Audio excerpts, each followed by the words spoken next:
सलाम संगत।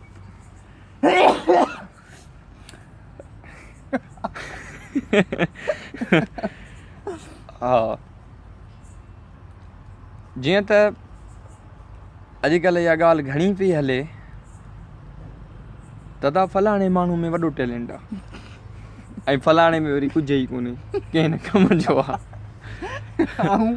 तव्हांखे ॿुधाईंदो मुंहिंजो सुवालु आहे, ॾिसो पहिरियों मुंहिंजो सुवालु आहे, मुंहिंजो चवण जो मक़सदु इहो आहे त लफ़्ज़ टैलेंट छा मां वरितलु आहे, माना छा अथसि, ऐं टैलेंट जहिड़ी का वाक़ई शइ बि हूंदी आहे या इहे असांजा वहम ख़्याल ऐं ॻाल्हियूं आहिनि ख़ाली? इन ते तव्हां ज़ुल्फ़ी साईं छा चवणु चाहींदा? साईं मां पहिरीं ॻाल्हि तव्हांजी जेको आहे सो हिकिड़ी ॻाल्हि सां मुतफ़िक़ आहियां त हिकिड़ा माण्हू अहिड़ा ॿिनि क़िस्मनि जा माण्हू आहिनि पाण वटि। हिकिड़ा आहिनि जेके जिन में टैलेंट आहे ऐं ॿिया आहिनि जिन में चुप टैलेंट कोन्हे।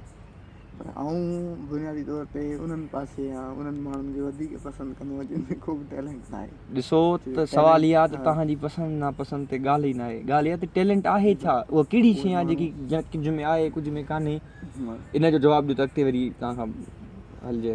मां बुनियादी तौर ते इन ॻाल्हि में जेको आहे सो कोन इंट्रस्ट ई नथो रखां त ऐं सम्झणु चाहियां या उहो टैलेंट छा आहे। इन सुवालु मुंहिंजो इहो आहे ई कोन, मां हिन सुवाल खे सम्झण ई नथो चाहियां। तव्हां मूंखे कीअं जेको आहे हिन ते ॻाल्हाए सघो?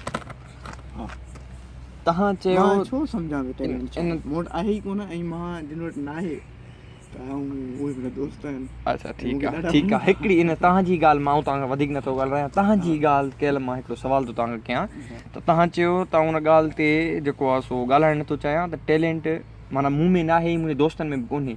उहा जेकी शइ न आहे तव्हां में, उनखे जेको तव्हां टैलेंट था चओ, उहा शइ आहे कहिड़ी जेकी तव्हां में न आहे? जेका शइ न आहे